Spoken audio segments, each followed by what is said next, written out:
at them pouring out of the hive. Look at all them bees.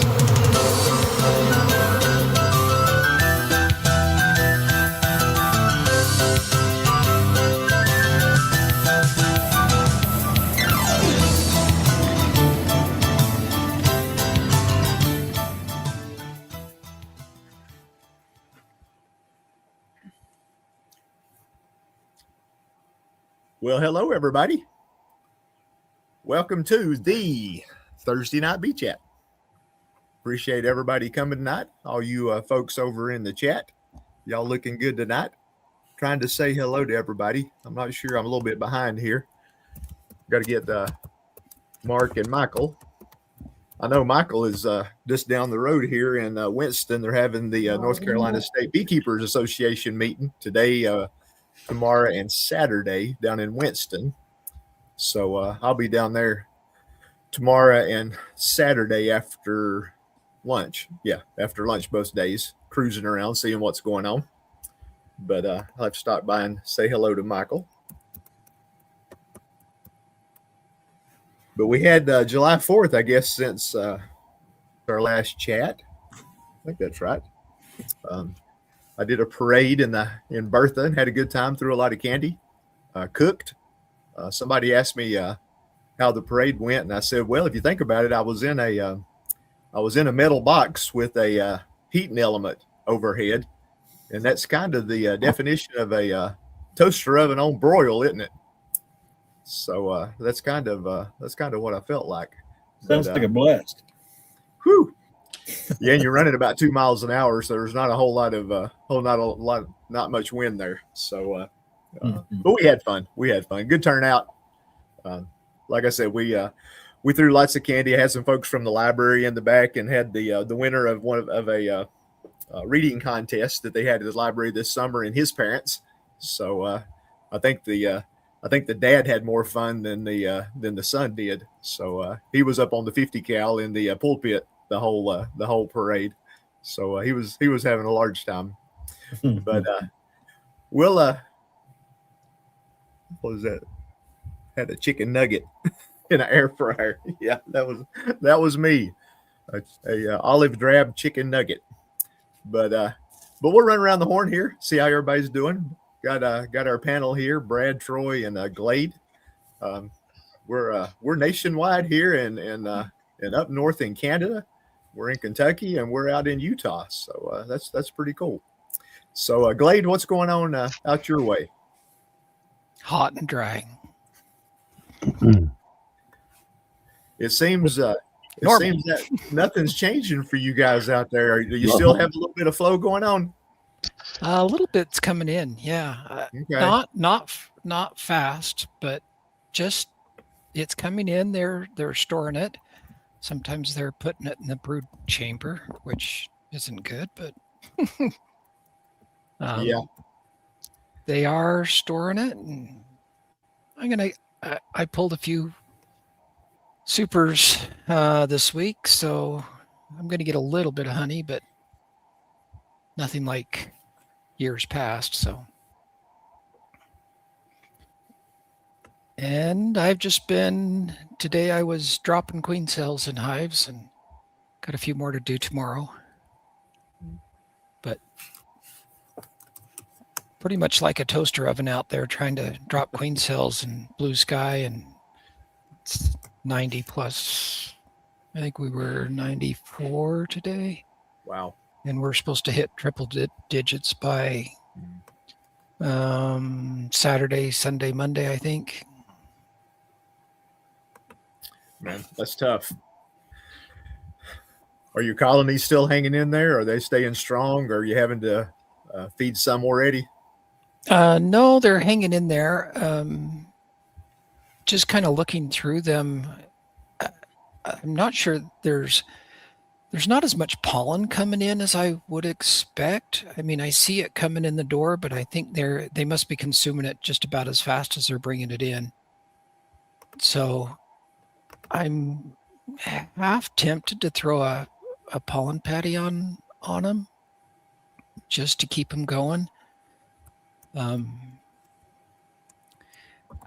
I don't know.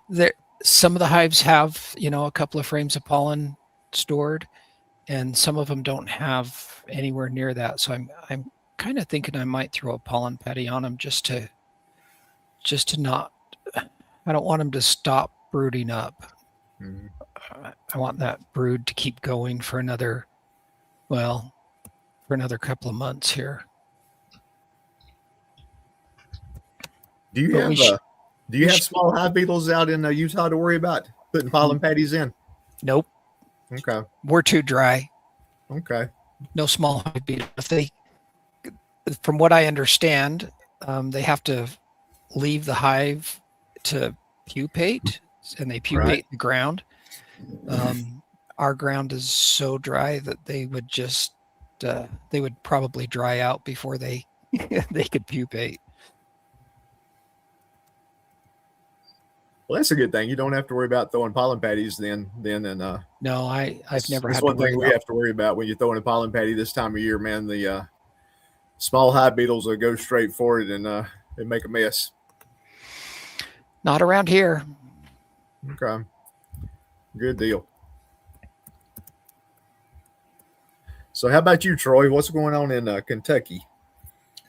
We are very muggy, but getting a lot of rain. It was dry today. I think they'd called for some rain, but we didn't get it. But we're supposed to get rain through the weekend. They already got flood warnings out. We're supposed to get flood and rains again, so we'll probably get flooded in, which our house don't flood, but our road, we can't get in or out. We'll normally park a car across the creek and then boat over there and then get to the car, and then we can still get out. But we'll see how it goes. I don't know, but we've got a lot of rain. Grass. I'm having to cut the grass about twice a week, so everything's still growing. And that's usually if I'm cutting grass twice a week, the bees are bringing something in. But Mm-hmm.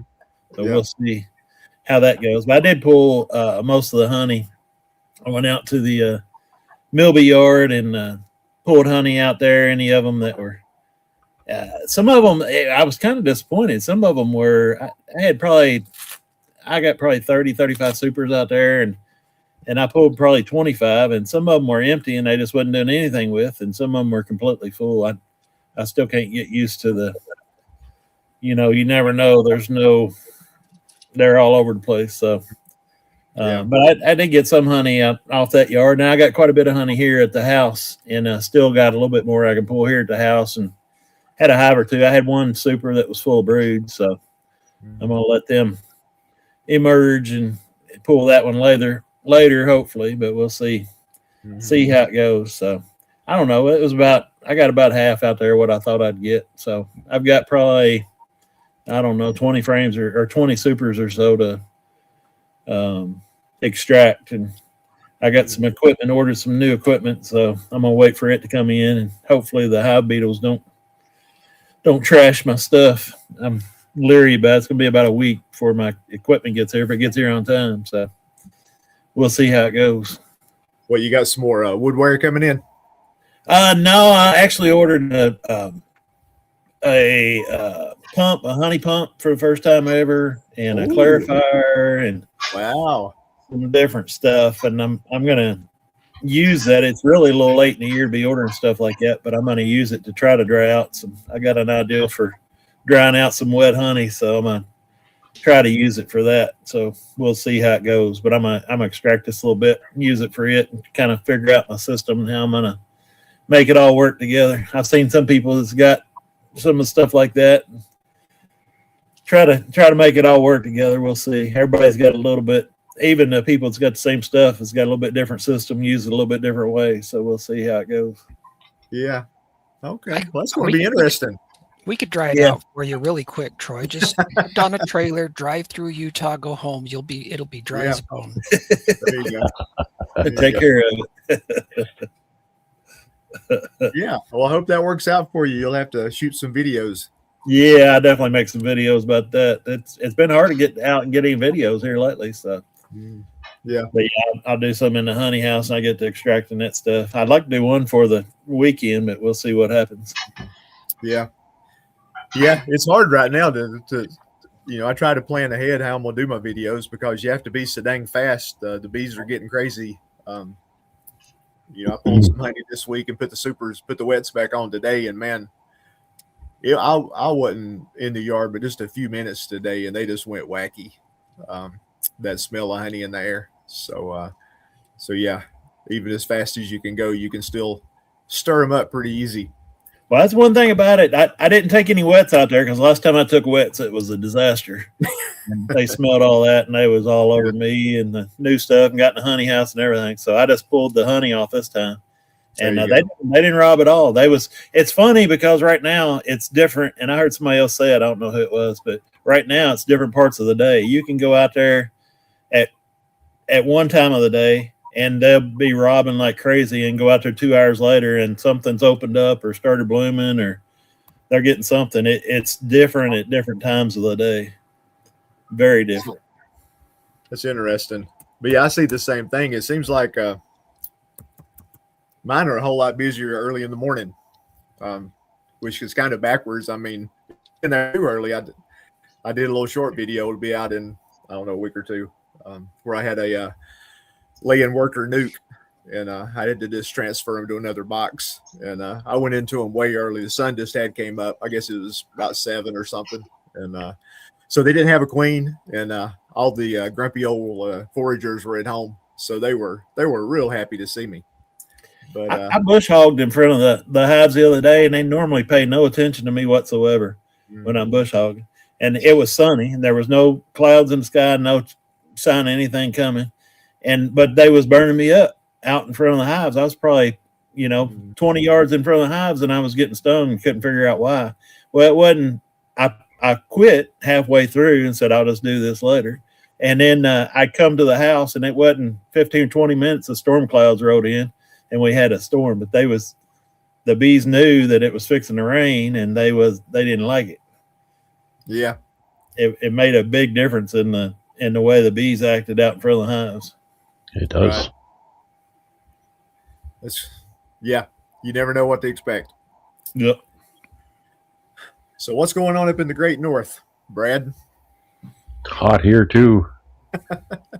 It's been pretty warm lately. Now, not as hot as some places, but I'll tell you, I just looked at the forecast here on in your native measurements, because I'm rather a guest here, and Sunday we have a forecast of 99 F here on Sunday, and I'll tell you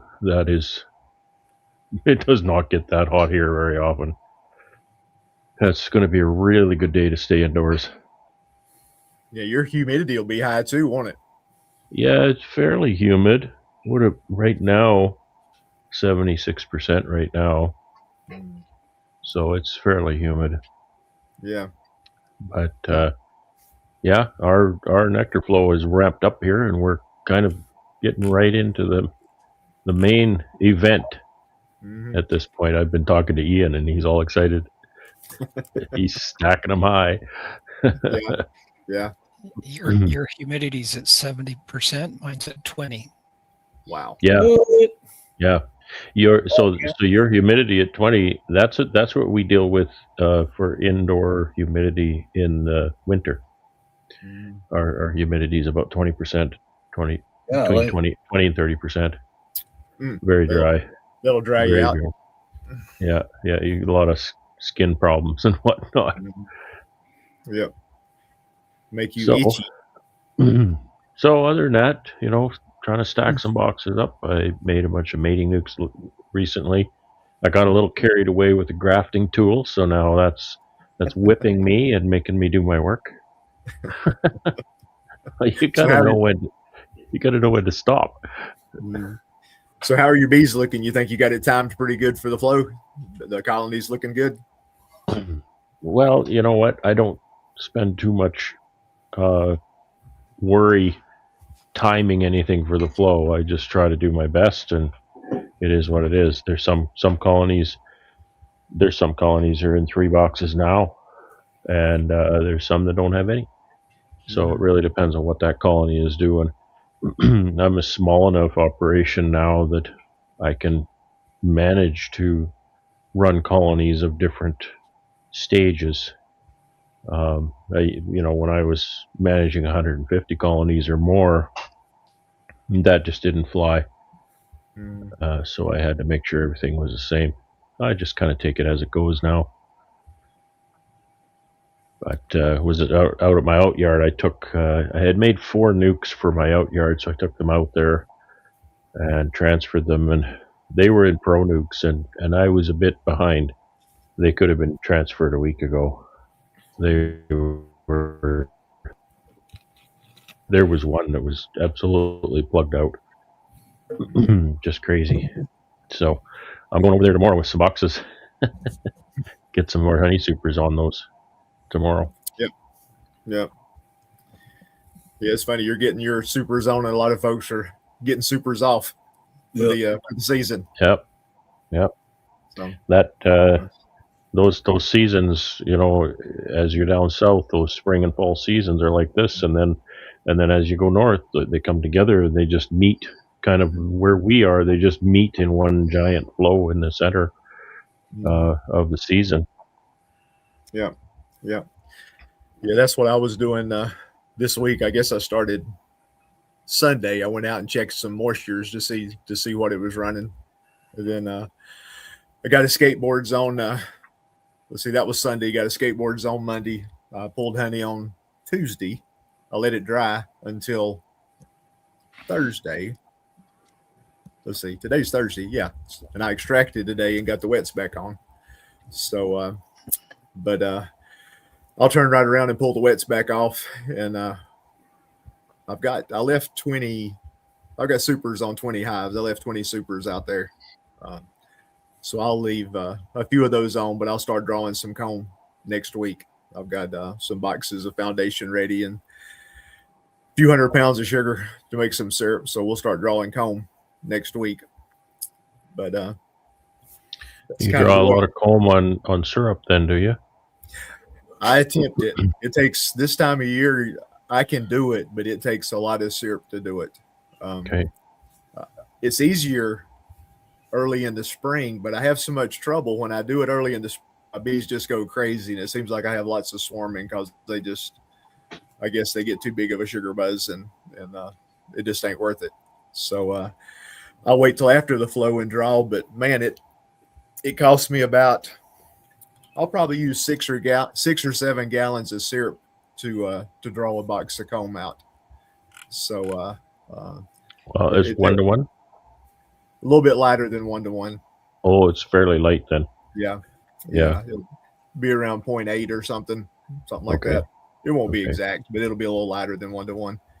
So how long can that sit on your hive without going sour? Yeah. I never have that trouble because I use those little rapid round feeders, the top feeders. Yeah. I was thinking a small container. My biggest one I think is about 2 liters, around a half a gallon, and they'll suck that down every day. So it never, I put a little bit of a teaspoon of bleach per gallon, so I don't have trouble with the fungus growing in it. Right. But, I started using the bleach this year, and it made a big difference. It don't bother the bees a bit. And it cleaned up the buckets, and it's made a huge difference. Yeah, there's research that shows that it is beneficial to the bees. So I'm gonna start in on that too. Fred Dunn had a video on that. Never done that, right? Yeah, I've never. Okay, I've heard about it for years, but I only recently, a number of months ago, saw a presentation that there was actually research done, and they found, like, they did different amounts, different ratios, and they've kind of zeroed in on a sweet spot for how much bleach. And of course, I don't remember. I was going to say, so what is it? Don't ask. I knew you'd ask. So. It's I can't remember. It's like I put a half a gallon in my 1,000-liter tote or something like that. I don't remember. It was, with 1,000-liter tote, it's it doesn't take much. I only use 5-gallon buckets, and then I got some gallon feeder buckets too. But it doesn't take but very little in there. But it keeps the buckets clean. It keeps the So how much would you put, say, if you had to guess, in a 5-gallon bucket? I probably only use about half a teaspoon for a gallon per gallon. Half a teaspoon per gallon. Yeah, I try to keep it light, but I mean, we had the pool and it was chlorinated and A it was couple in it all the tablespoons. time. So, but yeah, I don't use very much in it, but it cleaned everything up. It was actually surprising. I will say that it was enough bleach that it was actually surprising that it was that much. And bleach breaks down pretty fast. Yeah. So you're not contaminating your feed long term, sort of thing. Especially if you're feeding in a jar, or I think a Rapid Round is um, fairly clear, but you put that inside, don't you? Put that under a lid or something. Yeah, it goes Yeah, under so- the. But if the sun gets at it, then that bleach is going to break down really fast. Yeah, It won't be there for more than a day, probably. yeah. So, but yeah, back to your original question though. Yeah, the amounts I use, they suck it down every day. I mean, Lord, a big hive will, they'll suck down a gallon a day of syrup. I was one of that because I never use anything but 2-to-1, or at least close to 2-to-1 as I can get. This year on my cell builder, I made what was probably somewhere in the neighborhood of 1-to-1 for them, and I don't believe I had any problem with the syrup. But again, it's not, it's a half-gallon jar, and they'll empty that in a couple days. Yeah. So I always kind of wonder, because I'm afraid of that, right? I'm afraid of it going bad. So Yeah, I mean, I could see, if it wasn't a strong hive, and gosh, some of those hive top feeders they got that hold like 2 gallons, 3 gallons. I could see that maybe being a problem. yeah. I've never used a bucket, so I can't really speak to how buckets behave in the sunshine as far as the going bad. The vast majority of my feeding, is fall feeding. So that's got to be 2-to-1, or at least as close to 2-to-1 as I can get, which you can't get 2-to-1 mixing the sugar in my tank. Oh, it won't mix it that thick. No, partly because I don't have the capacity to use hot water. So it's fair. Like I'll empty my 40-gallon tank, but it's a 250-gallon tote, so I don't get very much hot water in it. Yeah. So yeah, now I mix mine up. I guess in I've got about a 40-gallon tank that I fill up. And all my hives are right here close to my shop, so I don't have anything fancy as far as pumps and tanks and anything. I've got my 5-gallon bucket I carry around in my cart, and my good old I can't remember if it's Rubbermaid or Tupperware orange pitcher that I put the syrup in to dump it into the little Rapid Round feeders. So and I usually refill them every day. So it's no big deal. They're all just right here.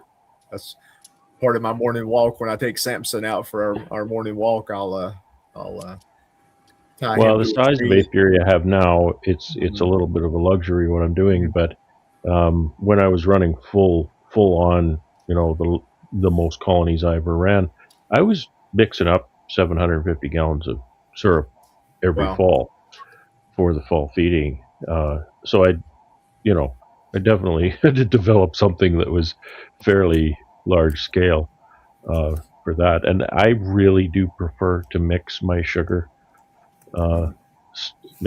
syrup from the bags. That's food grade. That's human consumption food grade, and that is so far beyond anything that you can get in the animal kingdom.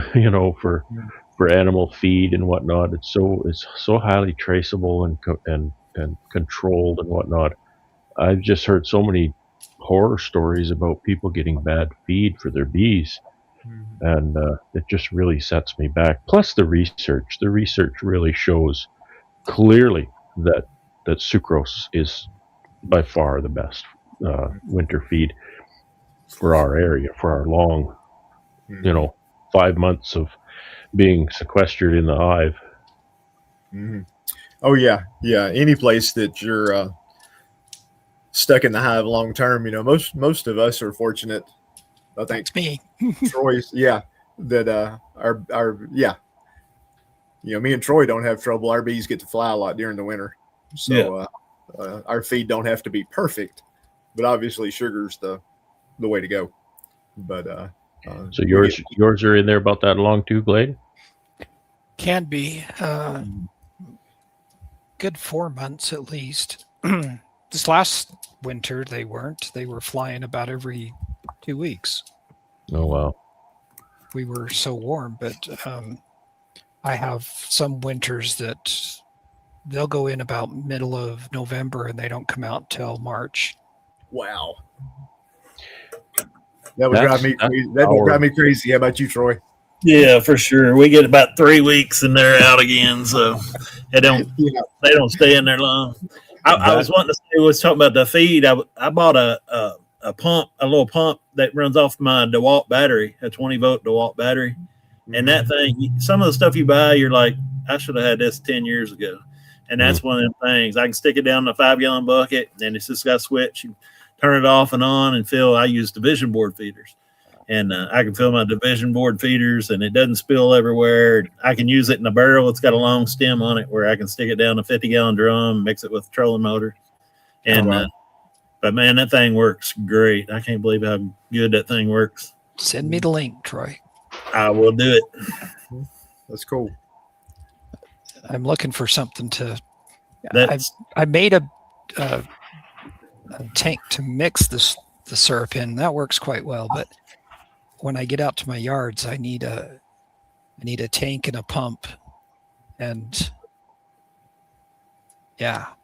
I'm using frame feeders as well. So it works really good, and it comes with a Y, so you can put one tube. It comes with a tube, and that tube goes down in the. If I'm using a barrel, that tube will go down in the barrel, and I can keep it running. And then the other side of the Y, you can hook a water hose up to. And I run that out to the hives, and I can just turn it off and on. I got a valve at the end of it. I can turn it off and on, and anytime I want to, it's sitting there running the whole time. And turn it on, and it fills my feeders within about 10 or 15 seconds. It's got a gallon of feed run out. It's just really, really, for my size operation, it's really convenient and doesn't spill a lot, and it works great. I'm very happy with it. It's very cool. That sounds like a neat little trick without having to go full blown into the trash pump and the tote on the back of the truck or a trailer and the whole. It's very, very, very simple. Lot more simple than all that. Yeah, that's pretty cool. Well, the topic of our chat tonight, I titled it "The Community Beekeeper Beyond the Honey." Just trying to think of something that might be interesting to talk about, and that popped in my head, and I kind of noodled around with it. And I know that community beekeeper probably means different things to different folks, just according to what you're doing in your area. I know to me, it's anything from, I'm the honey guy to a lot of folks. At the market, they kind of expect me to be in my little spot that I've been in for the past 3 or 4 years. When they come to the market, that's who's supposed to be in that spot. I like to do some appearances at schools and libraries and talk to kids. I know a lot of us beekeepers, we kind of see ourselves as introverts. I think that's the right word at times, but when it comes to talking about bees, I think all of us like to talk about bees for whatever reason. So I found that talking to kids and even adults that are interested in it, I think that's a lot of fun. Folks are kind of terrified and intrigued about honeybees at the same time. A lot of folks, they think all of us beekeepers are a little bit crazy. But as soon as they find out you're a beekeeper, they start asking a million questions. Hey, Tom. What's up, Tom? How you doing? I'm good. How are you guys doing this evening? Doing good. Fine. How's things in your neck of the woods? I don't know. If you ask me in 5 minutes, it's going to change, so it doesn't really matter, right? It's so inconsistent here. There's areas that people are saying, "Oh, we've got good nectar coming in." I go out there and kick a hive over and look at it and be like, "Where's it all at?" You know, and then walk away. And yeah, so I don't know. It's inconsistent. Parts are getting it. It's kind of very isolated areas, I guess, are getting nectar. Probably has to do with the forage that's in the specific area that the bee yards are in. I don't know. I haven't been through all of my colonies the last week and a half ish to about 2 weeks. We've been focusing on landscaping work and stuff like that and just letting some things ride for the moment. But I know I went into a bee yard the other day, and I don't know if it was one colony or two colonies, but there was one that got extremely upset with me. I happened to go by a property owner's that we keep bees on, and he was out there mowing his lawn, and he doesn't mow around the bees anymore because they've stung him in the past. And I said, "Hey, don't worry about it. I'm happy to take care of it." So he happened to be mowing with his machine, and he was putting it away. And I said, "Hey, can I grab your machine real quick and go mow?" He's like, "Yeah, absolutely." So I was just in regular street clothes. I jumped on the mower, went over there and started mowing. And my first pass was about 4 feet in front of the hives, and then mowed at the ends and mowed right behind them, and started mowing 15 to 20 feet out because it's like field area. So we kind of cut a path for the truck to go through. And I felt a couple bumping me in the back of the head. So I just kind of keep my head down a little bit. I had my hat on. And all of a sudden, the couple bumps turned into 2 stings pretty quick. And I'm like, "Oh, come on, don't do this." And then 2 stings immediately turned into, I could feel bees attacking me relentlessly. That sounds familiar. Yeah, that sounds like Troy sharing a similar experience. Well, Troy, you and I both got it then, because those bees tore me alive. I mean, I basically tucked my head as I'm going with the machine across the thing because I'm like, I can't leave the machine here. I don't have protective gear with me. It's at my house, Got to resist the urge to run. Oh man, I don't run. I just take it, and then I cry later, And by the time Melissa was sitting in the car, and by the time I got over there, I pulled the mower up close to it and shut it off, and that was about 75 yards away. There was still 2 on me, and I didn't jump in the car because I knew if I did, Melissa would just flip out on me. And because they were out for blood that day, and I have no idea why. Just completely random. I wasn't blowing anything into the colonies. I wasn't trimming around them. It was just running a mower, zipping by the fronts, and they weren't having it at all. I probably took 25 or 30 stings. So when I finally smashed the last 2 that were trying to get me, I jumped in the car and I'm just picking stingers out of my head. I mean, my whole eye was swollen. This temple was swollen. Wow. My ear was swollen. The whole back of my head started swelling. And it was a good time though. But, I guess hazards of the trade, I suppose. It happens sometimes. It lets me know that I'm still alive. I know that. And so it's good for you, Tom. People pay real money for that. I know they do. And I'm happy to provide it. All I have to do is set them in front of it and kick the hive and watch the outcome, I got too handy with my string trimmer yesterday, and I had a similar experience, I'll tell you. Did you? Well, yeah. My wife was pulling stingers out of my back a couple hours later. Wow. Yes. It was pretty awful. But I asked for it. I don't typically have problems with the mower around the hives. The trimmers, they don't like. They seem to get really fussy. It probably has more to do with the whipping sound and maybe that higher frequency. I'm just assuming. Whistle. My cordless string trimmer is far better than my gas one was. Makes sense. But I I found some really big weeds that were in front of the entrance, so I had to get those. But that was a really bad idea. You go in front of the entrance, man, those guard bees get ticked off with you. Well, I don't know which hive it was. I think I did see a couple of them that when I looked over and I seen some activity that looked a little bit nefarious, and I'm like, what's going on over there? And then I realized about 30 seconds later what it was. Apparently it upset 1 or 2 colonies. So I told Melissa to go over there and, beat on my chest in front of these hives a little bit. I'm going to find the ones that are exemplifying the hyper aggression, and I'm going to go in there and cut the queen's heads off in front of them, I think. So I'm going to get mine in the end. honey production's over, so I can re-queen a colony or two. It's not a big deal. And to make it worse, I think the hive that I was messing with is one of my more animated hives. I'll put it.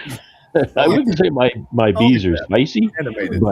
but that those hives over at the corner there, they just seem to live in their own little world. They're not like everybody else, and they're the biggest ones. So, I guess this whole thing about spicy bees make a lot of honey. So, I guess maybe that's true. Some of our first equipment we got from my cousin. He kept bees about 40, 50 miles from here, and he got used to going out without much protective equipment on, and his bees were fine until one day they wasn't, and he got stung and put in the hospital. So he got out of beekeeping, and that's where we got our first equipment. He's like, I ain't doing this no more. And a lot of people do. That's why I worry about a lot of people showing, and not going out with protective equipment on. You can get away with that most of the time, but you can't get away with it all the time. Yeah, I'm not this pretend I've tough actually guy that mowed my goes out there apiary. without protective gear. I always put a jacket on, and then sometimes gloveless. But if they get fussy, I'll put the nitrile gloves on, and that seems to help the situation. But I don't ever go in my bees without a veil. So I've killed my apiary with my tractor a number of times without a veil or anything.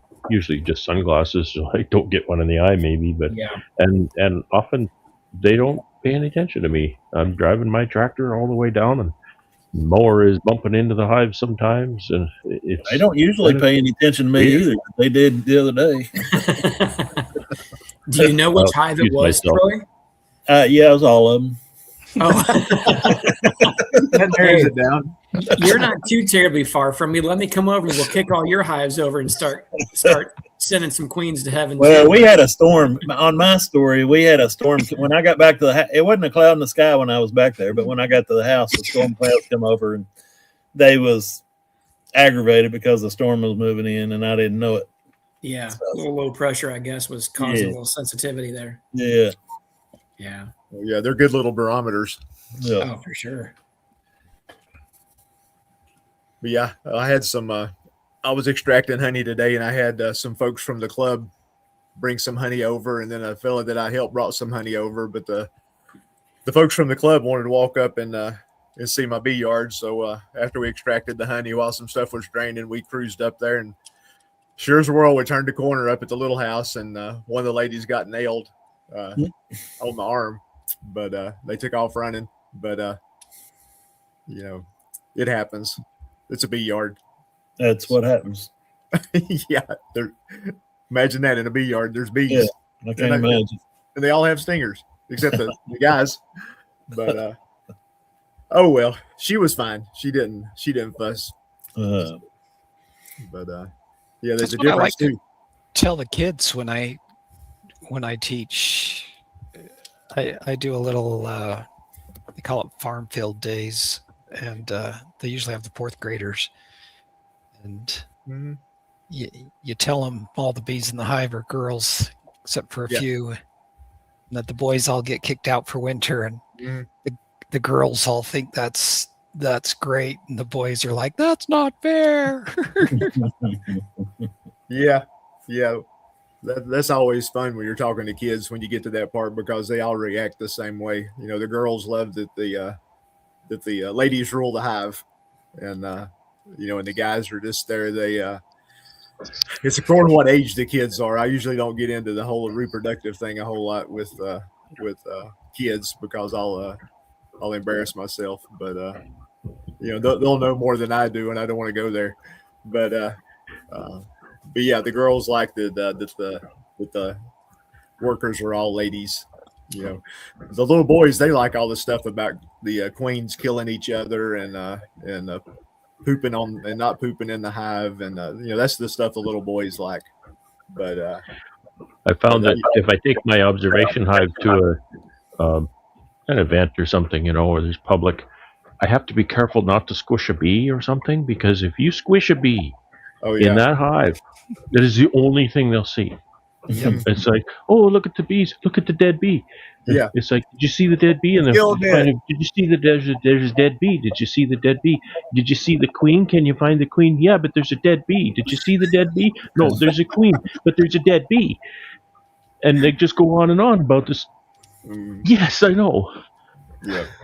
I've seen dead bees. I'm a beekeeper. I see more dead bees than I see live ones.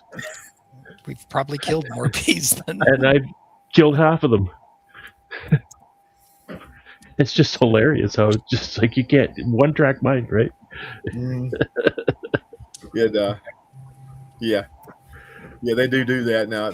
The Glade, you mentioned the fourth graders. There's some of that stuff goes on around here too with the 4-H, and the fourth graders do some things.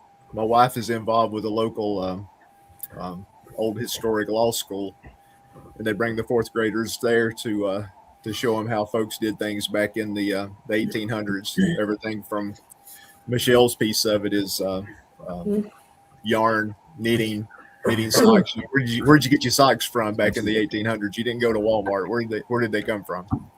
You had to spin the yarn and then you had to knit the socks. But it's funny that's also the fourth graders here. So some similarities there. But yeah, they're back on our community beekeeper topic. What are some other things that y'all see in your areas? Things you think the beekeepers are already involved in, or maybe some things that the beekeepers can be involved in, or something that you're wanting to get involved in. What do you think, Tom? Keith, I'm sorry, I wasn't paying attention. I was trying to figure something out. I wasn't. Story of my life. Ask Melissa. Oh, you're good. We were talking about this community beekeeper, the beekeeper being a valuable part of the community, talking to kids, talking to adults, spreading the good word about beekeeping and bees. Anything there that kind of touches home with you, things that you're doing or things that you'd like to do more of, maybe?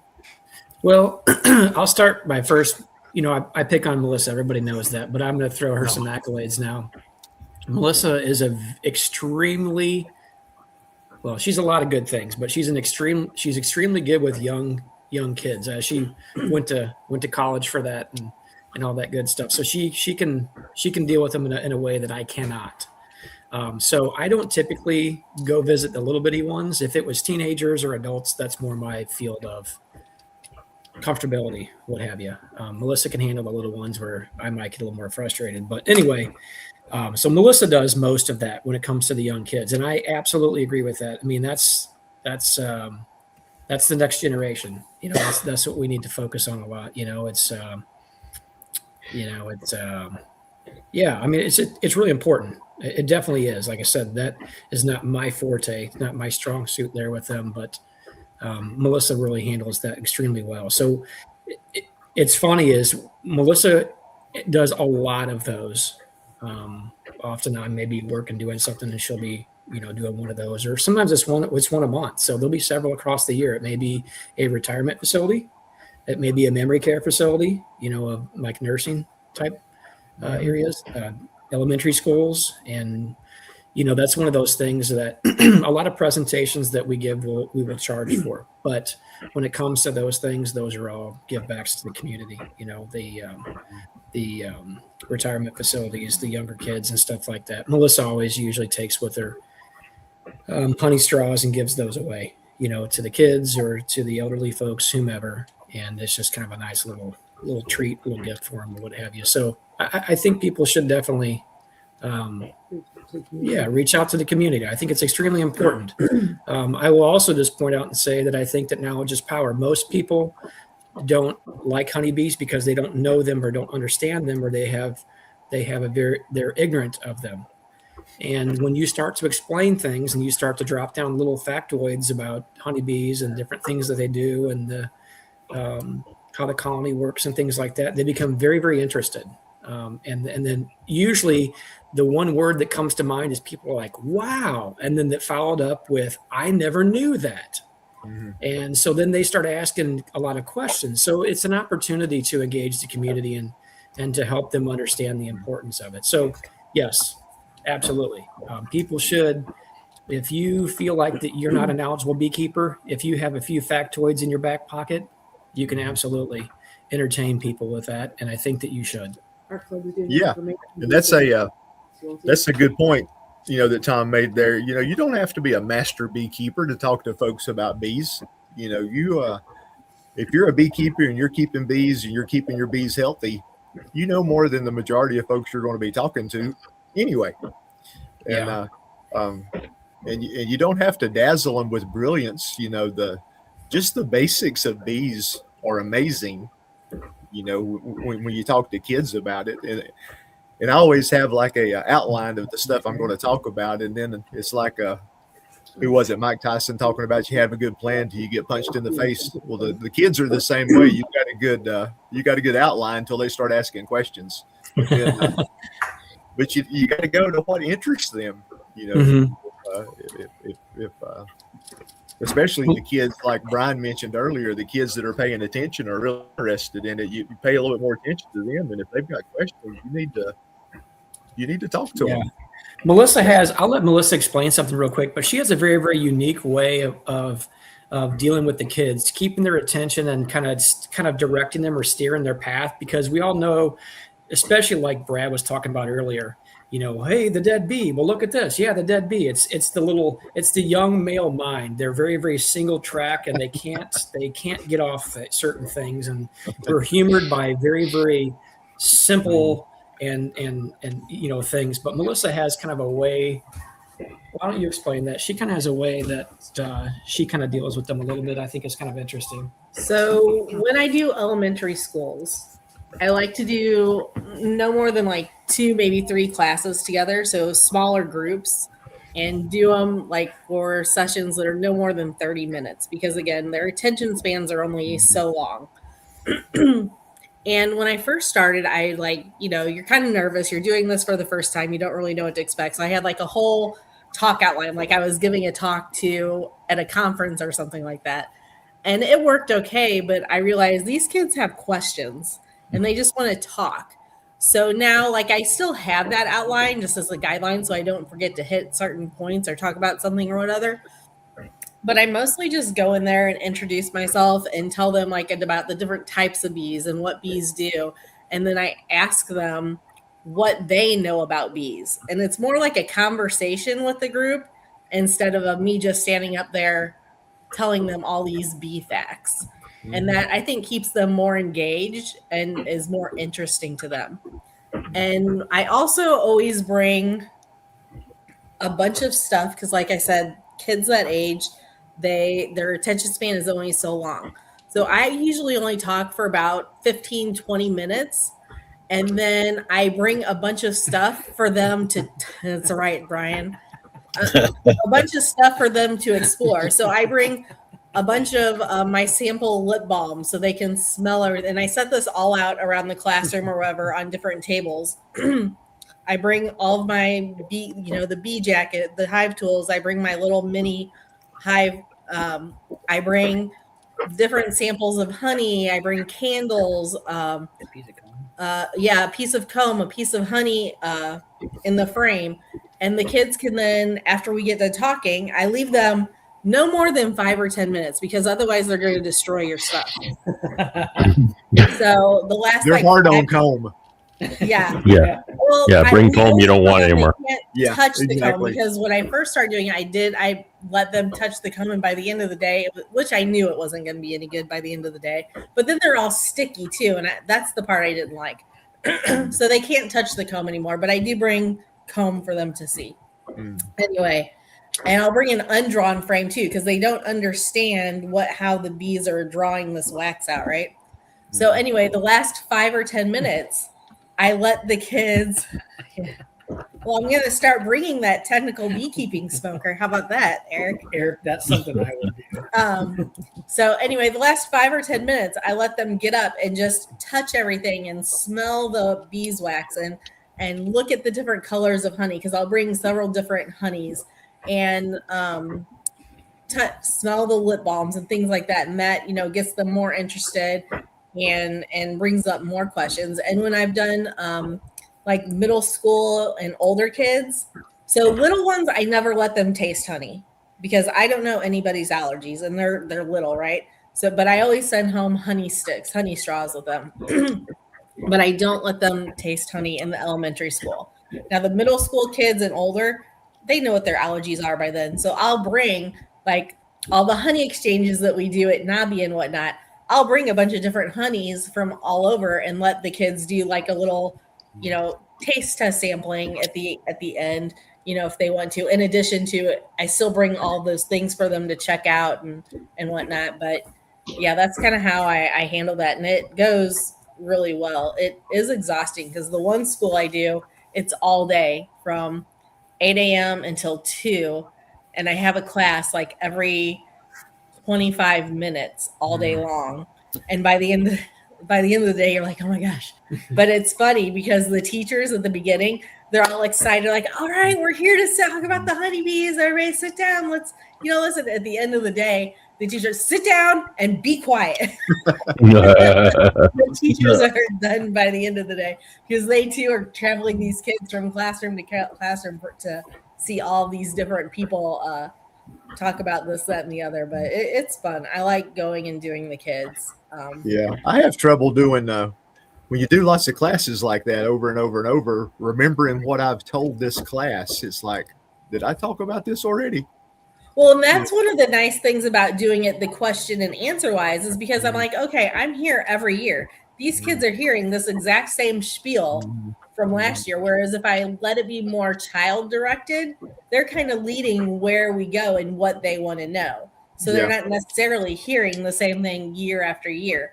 But it is funny, though, when you do the same schools every year, as soon as they walk in, the kids walk in like, did you bring the honey sticks? Did you bring the honey sticks? I'm like, I don't know. You're going to have to wait till we get done to see how it goes. But yeah. Now, speaking of honey sticks and giveaways, there will be, we're going to have a giveaway here in a little bit.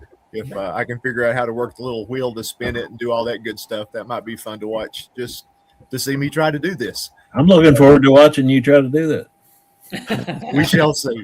That's the prize. But, the entertainment value. Yeah, no, the prize has got something to do with presenting to folks, not necessarily kids, but if you do a presentation, this will be something that could help you out. So we'll get there here in just a little bit. But any more pointers there, Melissa? No, just don't stress about it. Like it can be intimidating talking in front of people, and but just go there to have fun and make connections. Like even when I do go to elementary schools, and even the Tom said we do memory care facilities and retirement facilities and stuff like that. We don't get paid for that. We do those for free. But I always bring product for people to buy because the teachers always want to buy things. The staff at the memory care facilities always want to buy things. If it's a retirement facility, some of the residents, they're cognizant. They want to buy things. So I always bring extra product to sell also.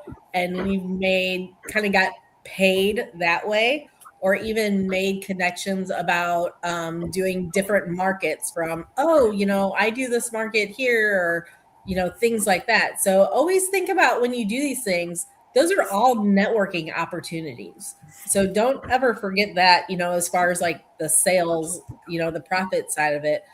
But we do go there with the main point to educate the kids and get them interested in beekeeping. One other thing that we are doing this year that Tom didn't mention because it's kind of new is our club is actually going to be doing in the fall. One of the towns around us does something called the Green Tree Festival in September, and they offer informational booths to nonprofits. You have to pay for them, so our club is actually going to do an informational booth and try to get more education about beekeeping out there in the community. And it's a very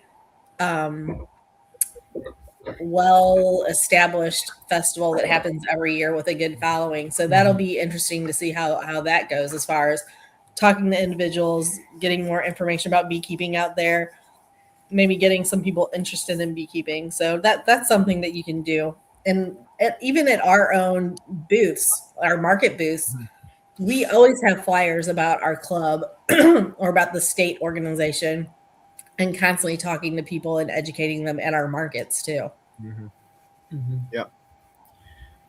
Yeah, our bee club, we're always got a tent up at the local harvest festivals and other events, and try to get the word out that way. And we also try to support the when the 4-H had farm day and the kids come out for that. I think that was the second graders this year. So talking to second graders, that was interesting. But the library, that's another good outlet if you have a local public library. One thing I was going to say, doing this stuff, it actually makes you learn a lot too, because the local library this year, their summer theme was dinosaurs.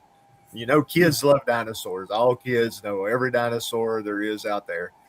But they wanted me to talk about bees, so I had to figure out what bees were doing back in dinosaur days, which I really hadn't looked at a whole lot. And but they were doing just fine back in dinosaur days. After the supposedly after the meteorite hit and killed all the dinosaurs, the bees still did just fine. So yeah, but that made me look into a part of beekeeping that or a part of bees that I never looked at. But came up with a little presentation, and the kids seemed to enjoy it. What you were talking about, the honey giveaways, you have to be, like you say, you have to be careful with that. I'll usually have the little I didn't have honey straws till this year, so I hadn't really used those yet, but I usually have the little 2-ounce bears that I use to give away. But yeah, you got to have the parents' permission to give the kids honey.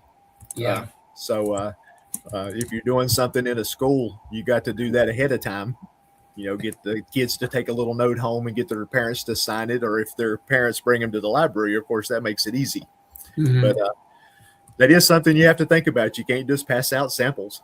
So, one thing that we started doing, Keith, when Melissa first went to a couple of them and handed out samples to the kids, I'm like, you know what, Melissa, I'm like, I view this as not being a great idea. And I'm like, I worry about liabilities, right? Because there's always some liability that you're holding, even when you're trying to do good by the community.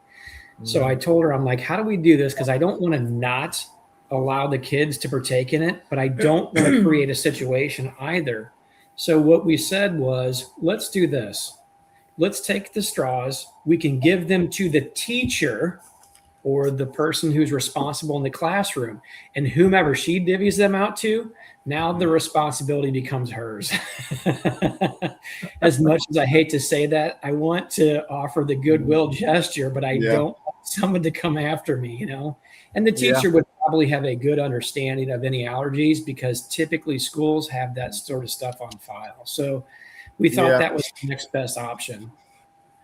Yeah, that's changed so much. The teacher would understand it a lot more than we do.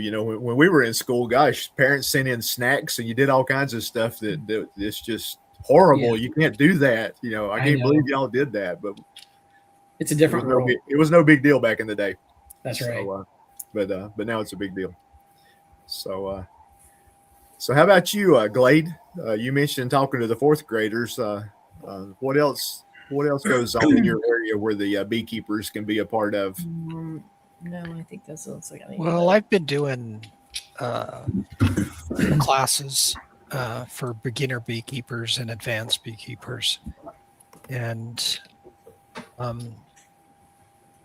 typical new beekeepers. I'll get 10, 15, sometimes even 20 in a class, and in 2 to 3 years, there's 80% of them have all dropped out and quit keeping bees and sold their equipment. And I usually see the equipment go up for sale on Facebook Marketplace or something, and I'm like, oh, yep, it's not doing it anymore. But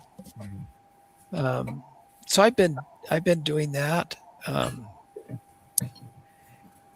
then I've tried doing like a local bee club. And I cannot get people to come. I've tried doing advertise, whatever, and I'll get people who'll stop me in the store and say, oh yeah, I'm coming. I'll have 15 people tell me they're coming, and I'll get maybe one show up. And I've had some months where nobody showed up. And so I thought, okay, so we're in a technology era. Let's do it online. Same thing. Same thing. And I can't figure out why.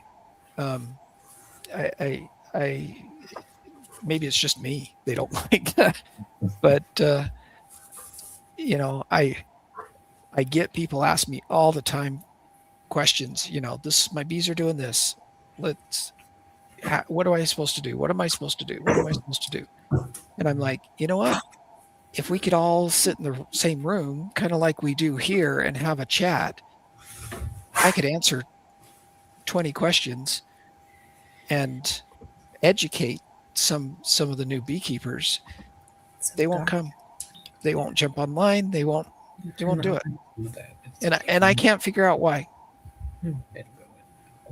So are these mainly hobbyists and newer beekeepers? Yeah, mainly hobbyists, newer beekeepers. Yeah. And I've taught classes long enough that I can usually, when I get a new class and get, 15, 20 people in a class for a beginner beekeeper class, I can usually look over the class and say, you and you in 5 years will still be keeping bees. None of the rest of you will. Well, I was thinking the same thing, that I think when a lot of people think about getting bees, think about starting to get bees and even have bees for the first while, bees are all consuming, and it's because not just because they are, but they have to be. You have to think about them all the time, or things are going to get away on you. And I think for the people who want to approach it like, I can't think of an analogy, but a different kind of a hobby, that they can just, pick it up when they want and then put it down for a period of time and then pick it up again when they want to. That's not bees. Yeah. There's a lot of hobbies like that, and you need to have one of those because it's not bees. I usually tell people I have one goal. Well, I have two purposes. I either want to get you excited about keeping bees, or I want to scare you off. Yeah. and you go plant all the flowers you want, but I tell people my goal is you go one way or the other way, and I try to give them enough information so that they can make that decision that you're talking about, that, hey, wait a minute, this isn't just a thing I can just pick up and put down anytime I want. I got to be all in or all out. There is no in between. Can't be beekeeper just when you want to be. And Right. Yeah. You have to be a beekeeper when the bees tell you to be a beekeeper, which is a lot. Yeah. And sometimes, it's not a big deal, a little bit of planning and you can certainly go away for the weekend. You don't have to, end your life to be a beekeeper. I was setting out my mating nukes this morning, and I only had 32 of them to do, but I had to, pick them off the pallet and walk them over and set them on their stand, back and forth. And, I got about half done, and I'm carrying this one over, and I thought to myself, I actually spoke it out loud. I said, there's a lot of sweat in a jar of honey. And people have no idea how much sweat there is in a jar of honey. Really. Yeah. It's just the completely disconnected things we do to make that jar of honey, right? Like if you have a farmer who grows a certain crop, and provides a certain product, it's usually not very many steps away from dealing with that crop itself. Bees, man, there's so much that has nothing to do with bees that you still need to do in order to, be a beekeeper and produce that crop of honey. So anyway, I was getting a little philosophical there. Nothing to do with our topic. No so problem. that was the joke over the last 2 years, because we extract all of our honey in the garage and it was like over 100 degrees in there and insanely humid. Like there's probably more sweat in this honey than there is honey in this honey at this point. It was bad. To be clear, I was thinking metaphorically. Just to be clear.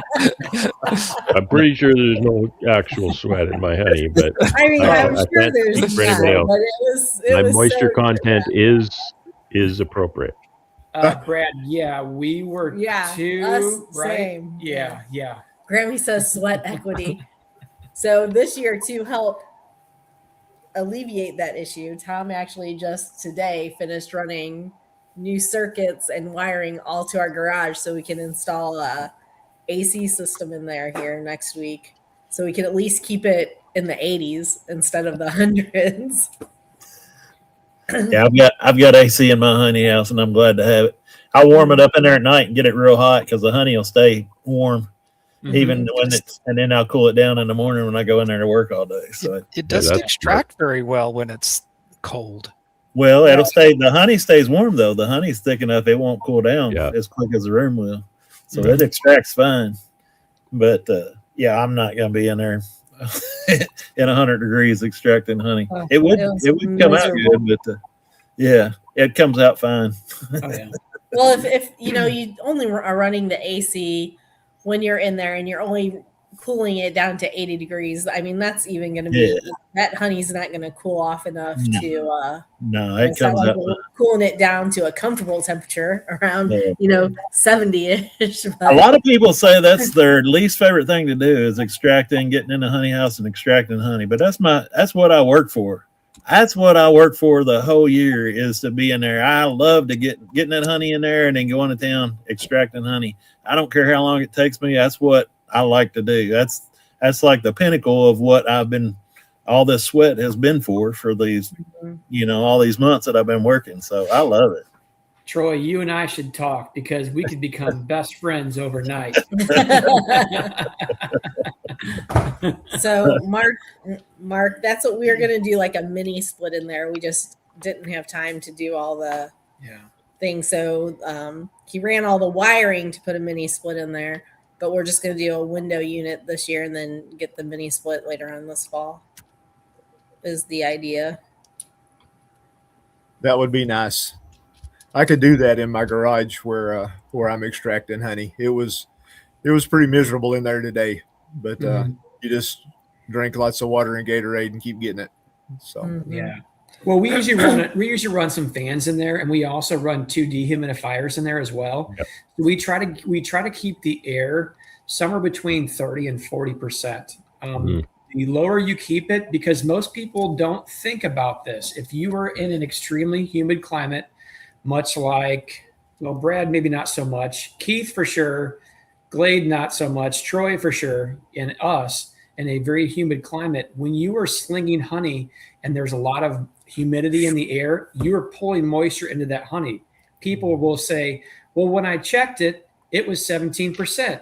After I extracted it, it was 18.5. And I'm going to like, where do you live? What was the humidity in the inside the room where you were extracting?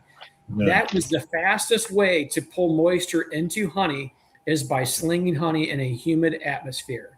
So we run the fans, and we actually, when the supers go into the garage space, the doors get closed up with the exception of going into our house, and they stay closed up until we're done, actually. And we keep those dehumidifiers running nonstop. Oh, so we're not running them while we're in there slinging, though. By running an AC unit or a mini split, part of conditioning the air is regulating humidity and moisture. So you are, even with an AC unit, you are pulling humidity and moisture out of the air. So that was also the purpose. Like Melissa said, we're not trying to get it down to a 65 or 70 degree, but if it was 80 or 85 and it helped to keep the humidity in check, it's going to make it feel much better in your skin. And that's the point in which we're trying to do, is keep the moisture out of the honey. You can ruin it. You can ruin an entire crop of honey by having fermentation from a humidity or a moisture issue with a lot of natural yeast that might be in either the honey or the air. I know I see John Boxteagle, JL Apiaries is in here. He's in an extremely humid climate, and they get a nectar source from cabbage palm, and I've heard many people talk about how cabbage palm typically has a higher yeast content, so it will ferment at a much lower moisture content ratio. And I thought that was interesting because not all honey has the same, has the same fermentation or the makeup that makes it ferment. yes, level. correct. Yeah.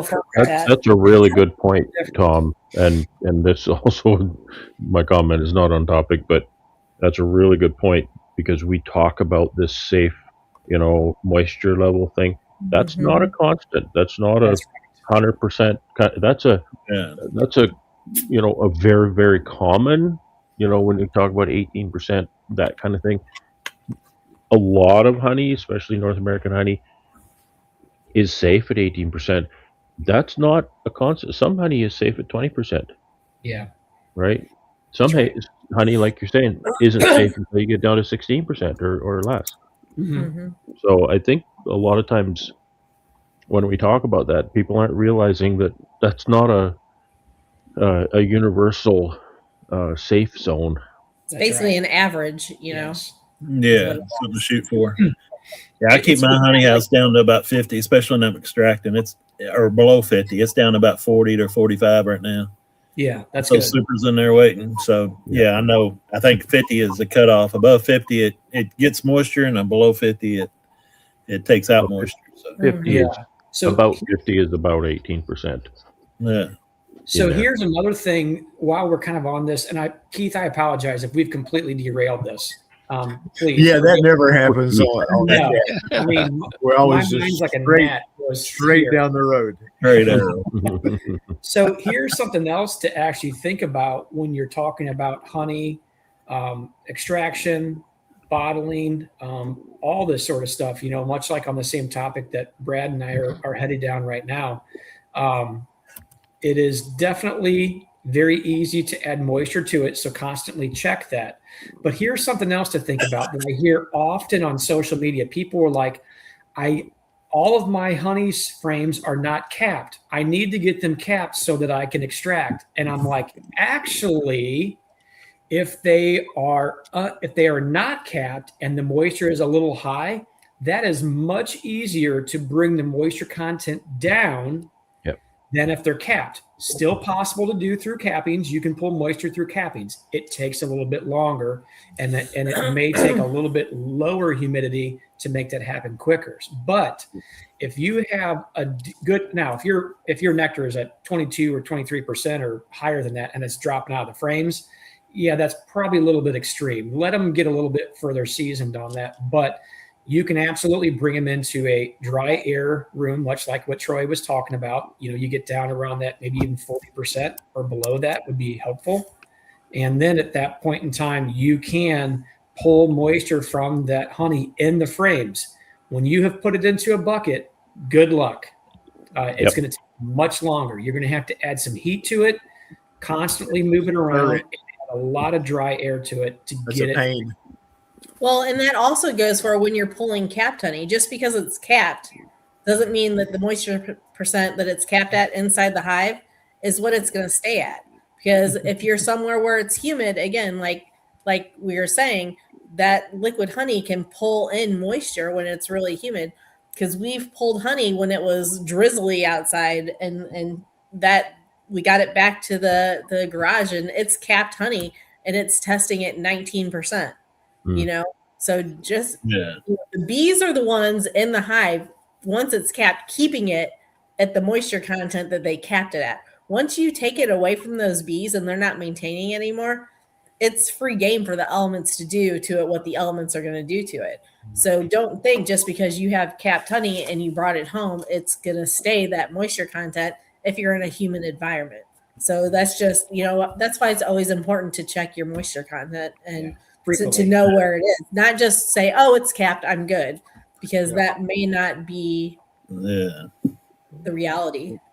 Ideally, you can pull your capped honey that's too high in moisture down with your uncapped honey that you've dried out.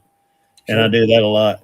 but it's still, you'll still have at some point, if you do this long enough and do enough of it, you're going to have some liquid honey that's in that bucket that's a little higher than you'd want it to be. So That's a right. good way to dry that down, it's, you know, that's what I'm trying to figure out. And work on. You're fixing to come up with that. A lot more difficult. Yeah, we'll see. We'll see how this works. But yeah.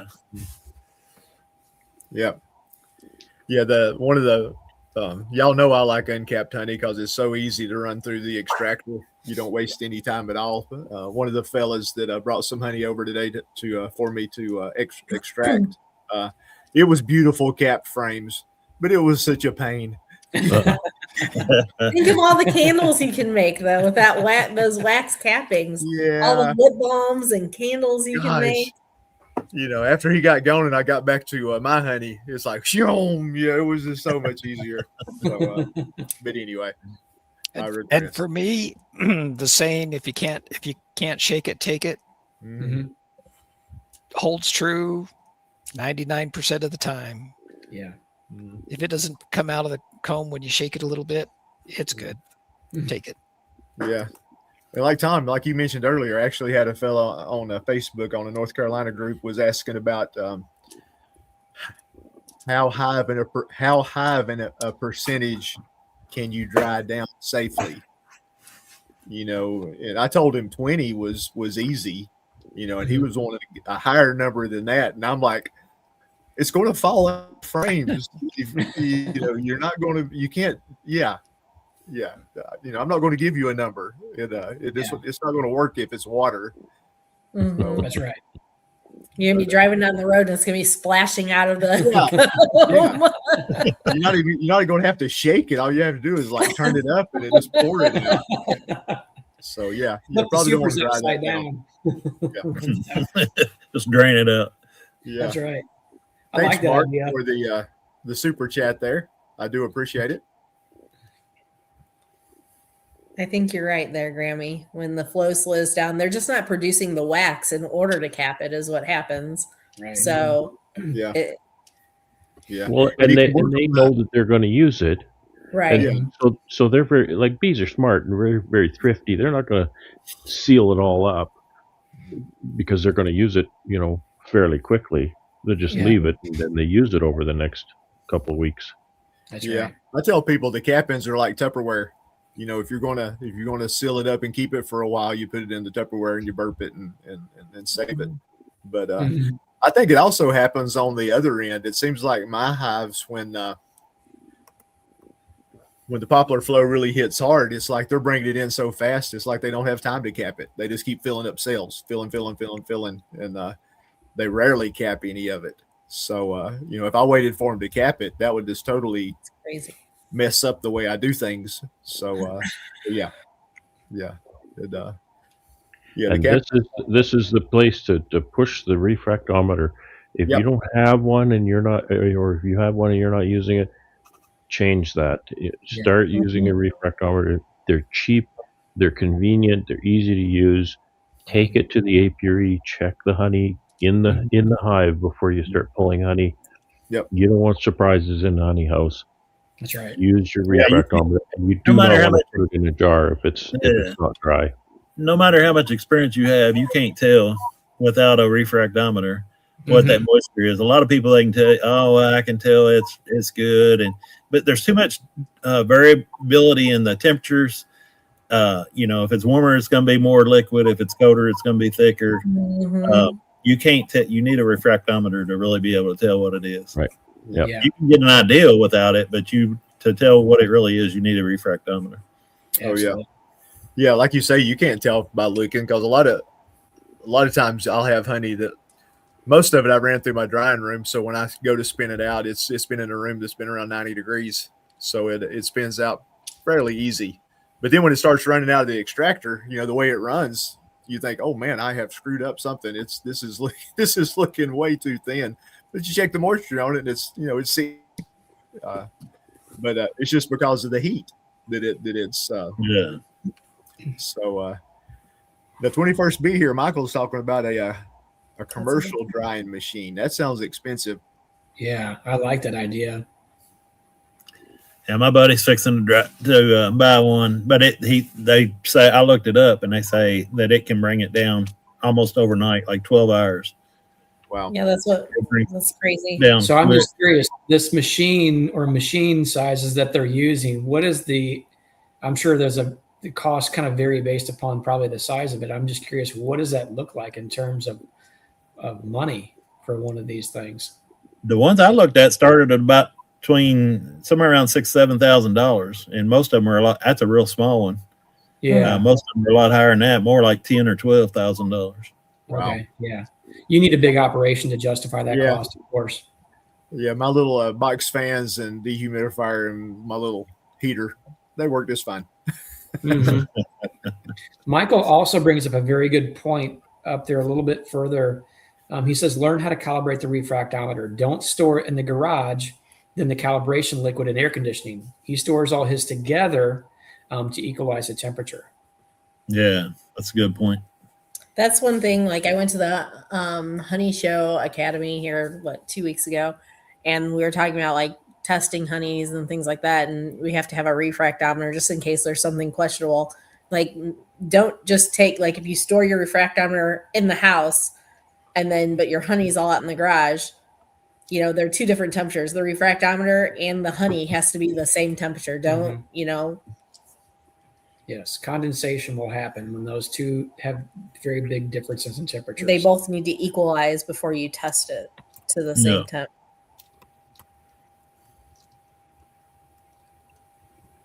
Okay. Keith, how bad did we go off topic? I mean, we're good. We're good. I was just waiting for a good segue to get us back over there. But Yeah. Well, it's important to let your customers know Yeah. that honey can ferment. This is why it needs to be stored properly. It's part of the education. There you that go. could be part of the education, because a lot of folks even They're like, is my honey bad? And it's not. It's crystallized, and you can explain what happens when honey actually the temperature. Here you go. Yeah, that's good. That's good stuff. I mean, even the one of the ladies from the bee club that came by the house today, she didn't really understand the whole moisture thing, what the numbers were, why you needed to do it the way we do it, and so yeah, you're not just educating the general public. You're educating your fellow beekeepers. So you do it whenever you can. So how about in your neck of the woods, Troy? Anything going on with your bee clubs, or what you do, or what you'd like to do?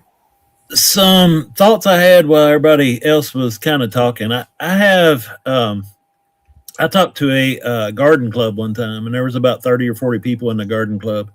And my wife knew I was speaking there, and she kept asking me when I was going to prepare something. She got very upset, not upset, worried, I guess is a better word, that I didn't prepare anything to talk about. But I could talk about bees for I only had to do an hour, and I could talk about bees for 3 hours for one thing. And I told her, and she didn't really believe me. So she couldn't believe that I made up, I talked the whole hour at the garden club. But they didn't. Another thing about talking to a garden club, it's not hard. I could tell them anything. You could say anything you wanted, and they just didn't know. There wasn't nobody there. Yeah.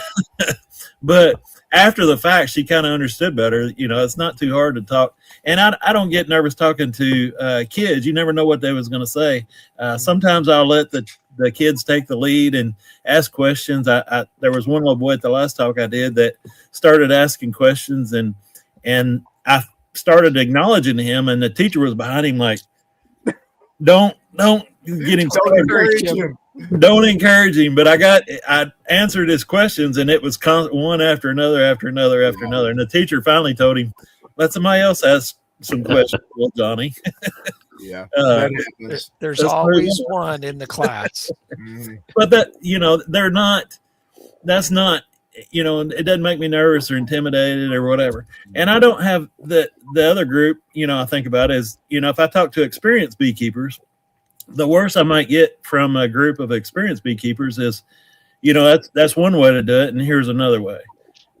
So that's not a problem. But the group I have the hardest time talking to is the new beekeepers, because a lot of times I don't know if it's because they've done so much research or they've been studying this for so long. No, they've just watched YouTube.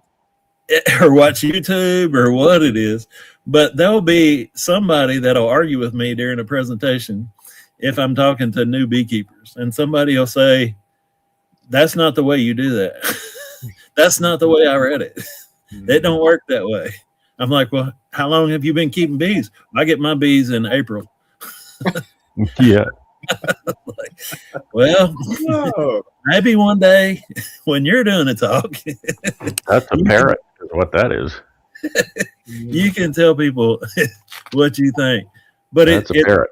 you try to be gentle and you try to talk to them, but I get more argument or people. I had a lady that she just kept talking over me and telling what, how it should really be done. And she, like I say, she was new, and you try to be respectful, and you don't know what you don't know yet, and it's hard to explain that to people. But that's the only group I've ever had any trouble with was new beekeepers, and sometimes, and I, when I was new, I always thought, and I'd listen to the older guys, and I thought, that don't make sense to me. I think my way will work a whole lot better. I don't have any idea what I'm doing, but my way will work a whole lot better. I got a better way to do this. And once you get into it a little bit, you try all those ways and fall on your face, and then you go back to doing what the experienced beekeepers told you to do. But you get different kinds of people at each group that you talk to. But the other thing I was going to mention, we just got out of, we had VBS tonight. Tonight was our last night of Vacation Bible School at our church. Mm-hmm. And we make a lot of contacts. Everybody at church knows that I keep bees. The kids know. They'll ask me questions all the time about beekeeping. We have a lot of younger people at our church. A lot of them are teachers at the schools, and they'll ask me to come and talk to their class at school. But I think, a lot of my outreach activity is through the church and through the kids and the younger people at the church, and trying to help them out with whatever they might be doing. So I think that's a good way. Yeah. That's a good point of contact. Yes, it is. Mm-hmm. Well, how about you, Brad? Do you want to? What's going on up your way as far as the community beekeeper? Do you have a chance to talk to some groups, or you talk to? I have done. Mm-hmm. I have done over the years. I've spoken to some very young children groups and some middle-aged school kids. Kind of just the experiences that have been talked about already. I don't really do it too much now. I just kind of do it on request if somebody asks me to, if I have time, and quite often that's a problem. But especially if it's a season when I can take the observation hive, that's always a huge hit. Mm-hmm. Everybody loves to see that. Yep. But I was thinking about the topic this week. I'm not maybe the most active person in that exact sector, but a couple things I do is I had a really good example of this. I think it was just last week. In season, whenever a customer comes here to pick up honey, they always get offered a bee yard tour, and so there was a couple that came to get honey. I offered, and they were here a couple hours we spent in the bee yard talking about bees, and they were so excited and so interested in it. And I love to take the time with people. It turns just work back into the cool stuff that we do, right? Because what we do is really cool, and it just doesn't, isn't in the forefront of my mind all the time. It's often just work. So I find that really, really nice, and that, that really connects that customer to the bee yard and to the bees. They love that. They totally love that. Mm-hmm. I guess the other thing that I do is just the work I do with our regional association, our bee association. I mean, I was on I was on the provincial board up until this spring for 9 years, so I served in that capacity. But that's not really community education. But the regional association is more hobbyist and sideliner, so I do work with them. And we just had on Tuesday, we had our monthly Zoom meeting, novice session, for all the new people, just to talk about what they can expect over the next couple of months. That's pretty helpful. They really enjoy those sessions. So Okay. I don't have a whole lot to, you know, it's all been said about how you talk to school groups and even adult groups. You know, what's an informal part of that is the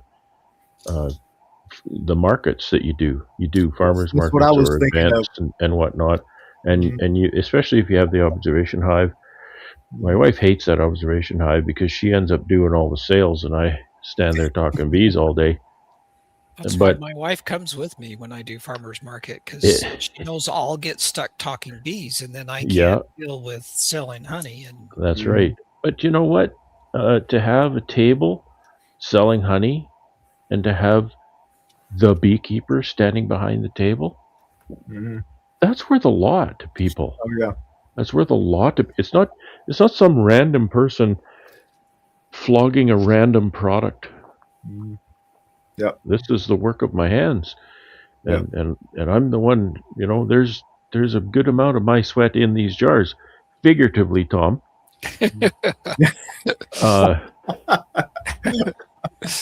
It's so It's infused honey. it's infused honey. So that's, you know, and because you get all the questions, right? What's the difference between liquid and creamed honey? Does the honey go bad? You know, when it goes hard, has it gone bad? And you know how to deal with that. I And get Can a I lot use of a middle spoon? all that kind. Yeah, could I use a metal spoon? I Well, get a lot of people come up to me at markets and say, "Are you the beekeeper?" Mm-hmm. yeah, Yes. yeah, You keep Yeah. bees? Yes. yeah. Yeah, Brian Yes. mentioned that earlier. You know, they walk. That's a big deal. I mean, that's a Yeah. statement in itself. Us standing behind our little table with our product in front of us. I get the question, did you make this honey? And of course I say, no, the bees made it. I just put it in a jar, I helped. right? I just did the easy part. Yeah, I set them up and they knocked them down. Yeah, that's exactly it. Hmm. So, you know, and I don't even do very many markets anymore, so I don't really do a lot of that either. But you have an opportunity to do some politicking when you're delivering honey to your stores, to your markets. and anytime anybody wants to talk bees, absolutely. Yeah. Some of the store people are a little more interested in that than others, and sometimes it's just not the right format. You know, some of the larger stores, I don't see anybody. I just go in and drop my delivery and leave, kind of thing. But yeah, you know, I try to connect. I try to connect best I can with them. Yeah. So, yeah. I'm not sure what more I can add there. I did want to say that I feel it's very important for me and my little bee business that I do. It's not bee education outreach, but I do support a local charity in town that works with young people, and I find that's very, very important. A lot of these young people don't have really stable home lives, and gives them somewhere to go, somebody to talk to, and you know, it's a Christian based organization, and so all of their dealings are framed in that context.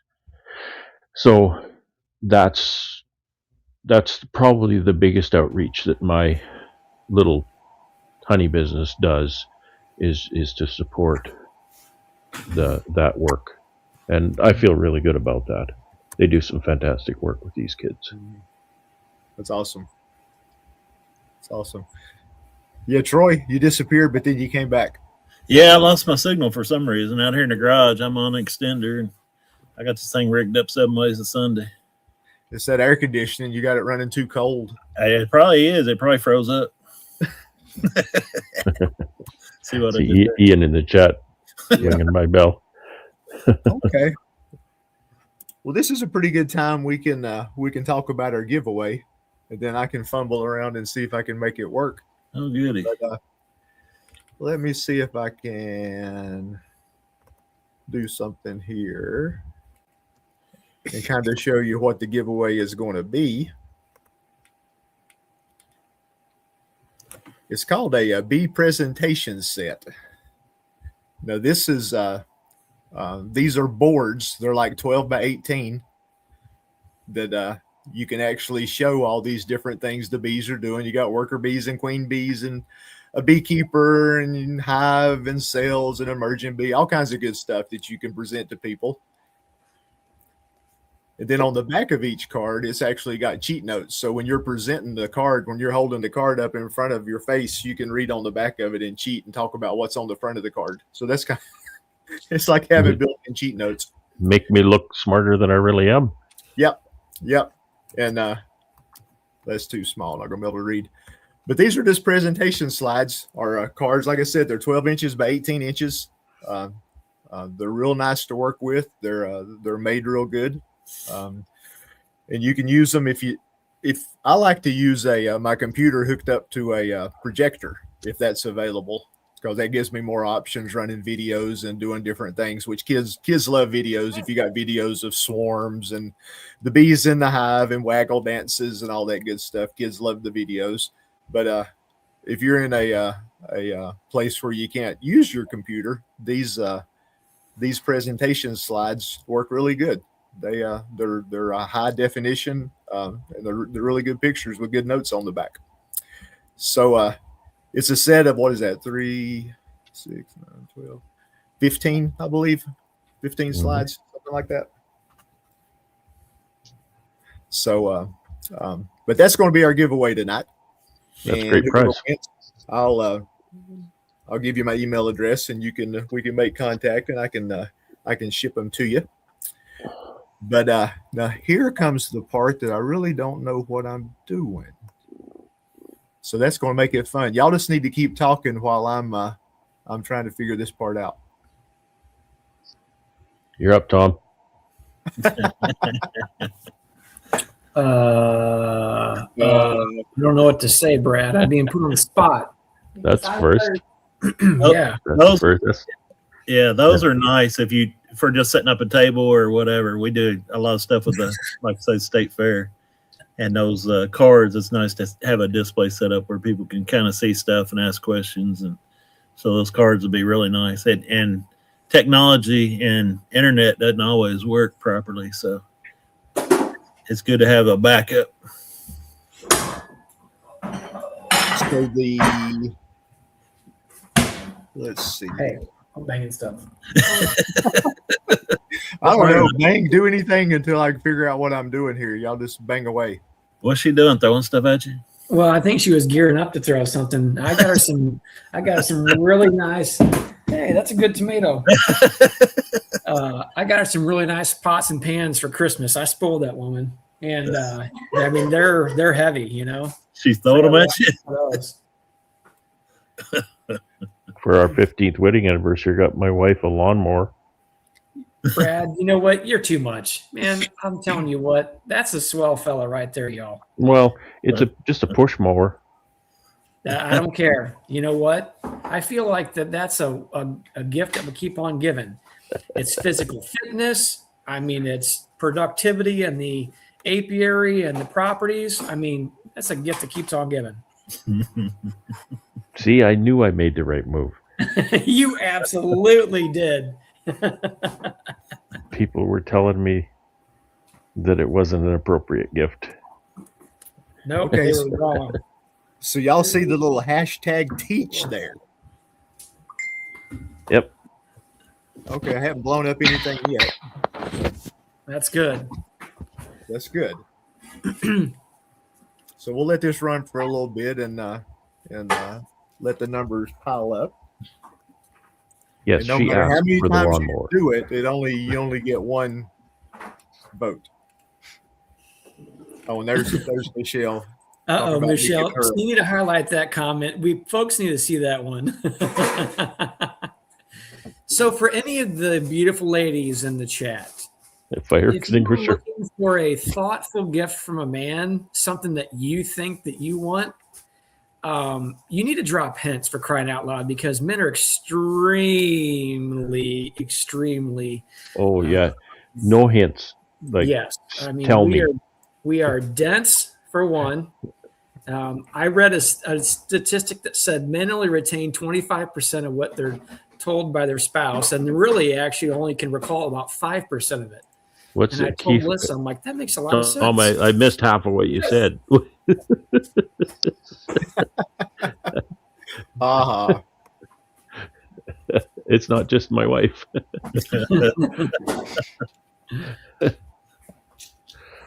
So where do you come in on the 20%, Tom? Boy, maybe at like 0.01, thinking. 0.01. Yeah, pretty low.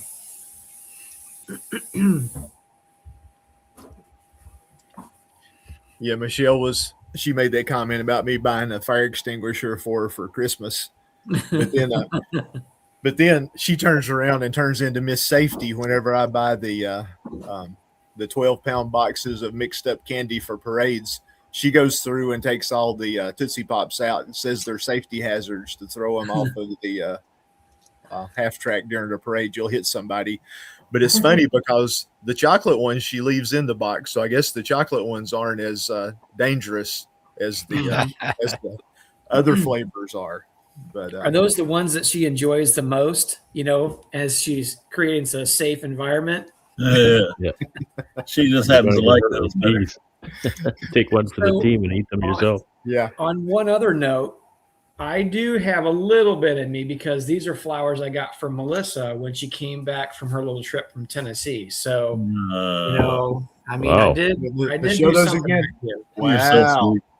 Look at that. I mean, they're on their way out. I'm tooting my own horn a little bit. They're you 2 know. weeks old. Yeah, they're 2 weeks old, but they're still vibrant. So we're going to keep them for now.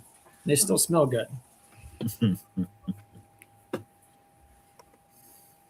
Okay. Keith, did you make those cards that you are? No, they were purchased. I Okay. think Roy asked where I got them from, and I'm trying to remember, and I can't remember where I got them from. Those are a really nice tool, and I think that now. I mean, I'm just thinking out loud about that. Those would be great for folks who, like you said, don't have a projector or if you're going to an event that does not have access to it, or even like at your own table. That is a great tool to use. Yeah. To show people. I mean, people love simple factoids about things, and having up close pictures can get people a very good understanding of what a honeybee looks like, as well as the different tasks that they perform.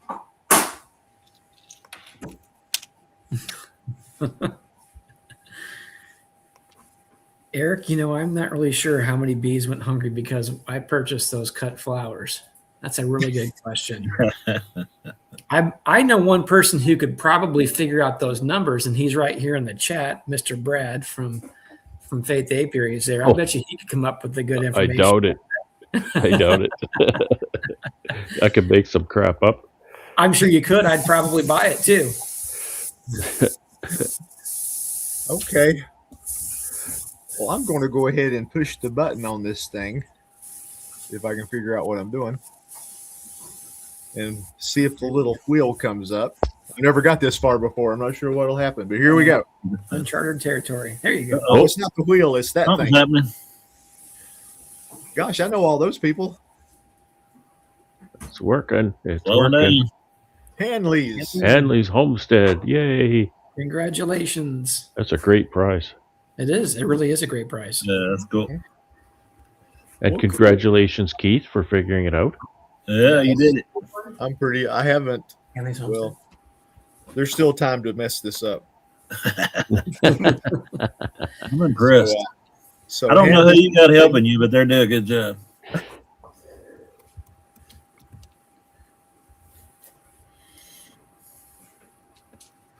Okay. Here's my email address. So Hanley's, you can just send me an email and we'll get your shipping address and I'll get that out to you. Congratulations. I hope you use it well. So Keith, just know that Hanley's Homestead, his email is viahoneybees@gmail.com. So when you see his email from Via, that's what it is. Okay. I understand. Wink, wink. Wink, wink. Okay. Yeah, if you remember where that you purchased those at some point, drop that in a text message or something like that. I would actually love to purchase some of those for Melissa or just for our own table to have on hand. I like what they've got there. Yeah, y'all just keep talking. Let me bounce over here to my email for a minute and I'll get you I'll try to get a name. So I'm just curious how many people have actually pulled their honey and they've extracted already. I would be the guy who has not done that yet, but typically we don't do it. Melissa and I don't usually do it until sometime after that July 4th mark, I guess, if you will, or the beginning of July. I would hope that within the next couple of weeks, we'll have everything taken care of, but we'll see because we have other work to do at the same time. So I pulled the majority of the rest of mine yesterday. I probably got maybe 10 or 15 supers still left out to get off, but most of mine is ready to be extracted. Mm-hmm. Now, I'm looking forward to getting, I feel like I need to be getting out there and doing some mite treatments. Mm-hmm. Some of them were weaker. Like there's so much, I still can't get over how they're so different as far as where they're at in strength and how much honey they made. I've got some hives that's made 7 or 8 supers of honey, and I've got some that didn't make any. And I thought they was going to make some. They were strong enough to make some, but they didn't. So I need to get in there and figure out what's going on. And I don't check them when I got honey supers on them. So now that the honey supers are off, I'm eager on one hand to get in them, but I'm dreading it on the other because it's stinking hot out there. Yeah, I'm kind of in the same boat as you, Troy. I'm always very eager to get the honey off, not necessarily to get it extracted, although I do like to cross those things off my list. But to get treatments on colonies and make sure that I can get ahead of any potential issues, but like you said, I don't put treatments on colonies, even if it's safe for them. Yeah, I don't either. And I don't throw rocks at people who do it. It's just something that Melissa and I have done, and certain things that we don't do. And I'm not saying it's bad. It's just kind of our little practice of how we have navigated that. And so. Well, some of them that didn't get strong enough to make honey, I've already started treating, and I've already seen improvement on them. So I know some of my other colonies are needing some mite treatment. I didn't treat as much last year as I wanted to. So I think I got behind. One of the things, and that I see is, I don't see a problem. I can go 2 or 3 years without treating for mites. I stopped treating at one time for mites, and I'll have a go for a couple, 3 years. Some of them, if they're not infested, will go for a while without being treated, but they are gradually getting worse and worse and worse. And I think from my lack of treatment or lack of effort that I put out last year to treat them, it's kind of catching up with me a little bit now. So I need to get back on top of it and get everything back under control, I think. But I don't do anything while the supers are on. I'll leave all that stuff out and wait till after. Yeah, certainly. It looks like in the chat, it's about a split. It looks like several people have already taken care of it, but also some people are like, we don't typically do it until August. Or I like Julie Schick in here. This is a great thought here where she says, I've been pulling 5 to 10 frames a couple times a week. It almost reminds me like what Keith's doing here. He does multiple extractions. I actually love that idea, and I wish I had a honey house that already had the equipment that stayed erected and in place, a clean room of sorts that you can go out there and say, hey, I've got 1 full day, or I've got 2 days now. I can go out and pull X number of supers and work on it, and then I have to do this, and I can come back to it and then do another set amount. It's not doesn't work well for us with how we have things set up because we don't have a designated space, and that would be what would drive me to get a designated space, because I feel like that would allow me some more freedoms, if that makes sense. Yeah, I pull mine probably 15 or 20 supers at a time. Okay. And then Keith does like 1,800 extractions a year and pulls several tons of honey out of like 40 production colonies or something crazy. I don't know how he does it. I made a joke the other day on social media when he was pointing it out, and I said, I'm pretty sure I've seen Keith's bees in my state robbing honey out of here and taking it back. So that's the same honey pull. He just runs that video every week. Same video. No wonder those hives never increase in size. They're this tall, and they always stay that tall.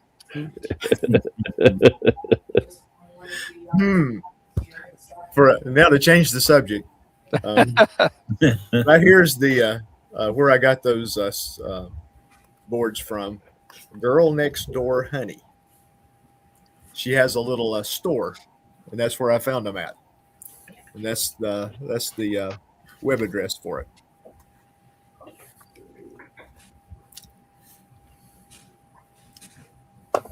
But yeah, they're a high quality board, and like I said, I got a couple of sets, one to give away, and I've got one I use, so worked out good.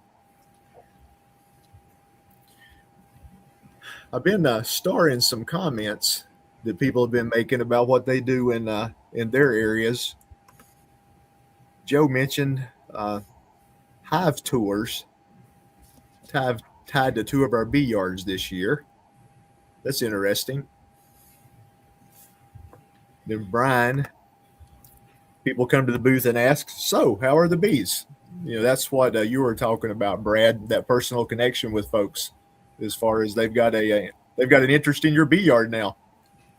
I love doing that, and that's one of my favorite things. But I don't solicit people to do that because I have a good friend who does that for a living. He has the whole bee yard experience, and he'll have school groups, and he'll have groups from, there'll be a company, and everybody will come out on the weekend and get the whole dive into the hive experience. So I don't solicit that because I don't charge for it, and it's his living, so I don't want to infringe.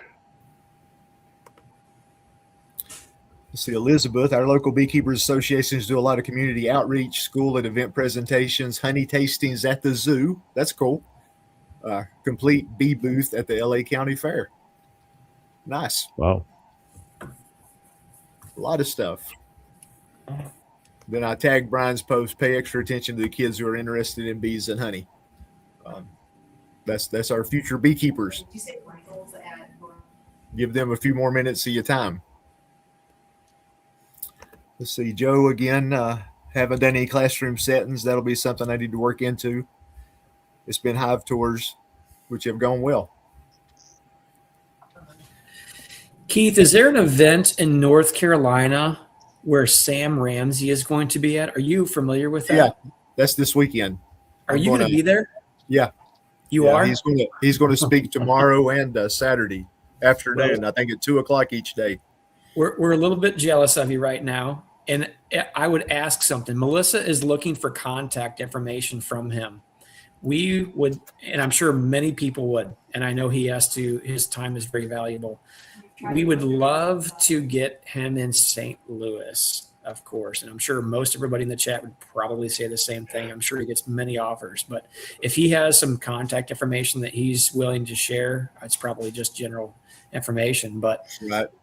if he's willing to share that or what have you, maybe pass that along if you could. Now, what's the official name of the conference? The Eastern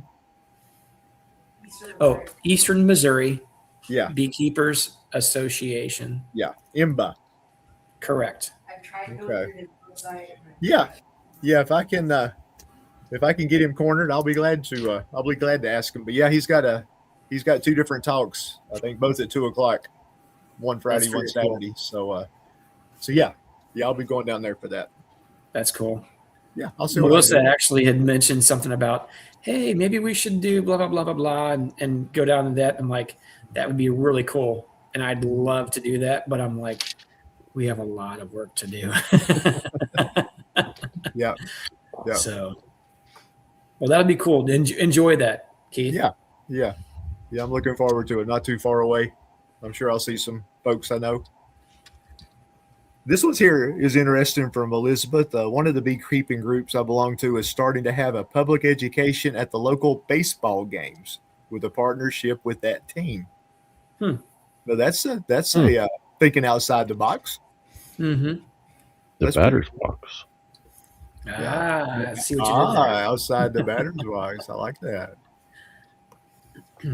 Let's see. What's this? Pretty good for a guy who doesn't know nothing about sports.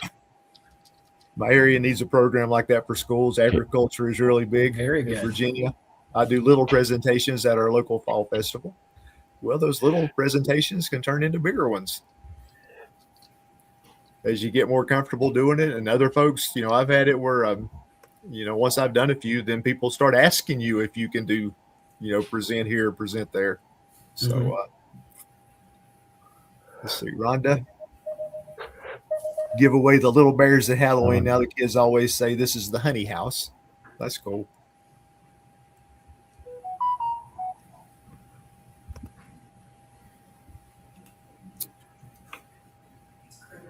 Okay, that was our other earlier talking about people wanting some bees. Yeah. The first thing I do when somebody asks about it, I invite them to the bee yard and try to talk them out of it. And if I can't talk them out of it, then it's like, okay, here's what we'll do. So it's like it's hot, it's expensive, it's painful at times. Pick the day. You sweat a lot. Pick a nice hot day right after you pulled all your honey supers off. Yeah. And make sure he gets the veil that's got a hole in it. And video the whole thing. Yeah. I left mine out the other night. I was so happy. By the time I went to bed, it was thundering and it started pouring down rain. I'm like, all right, finally it's raining. And then I woke up about 4 o'clock and remembered I'd put my bee suit out to dry up at the shop. And I was going to be putting the skateboards on that next morning. So got a nice rinse for you.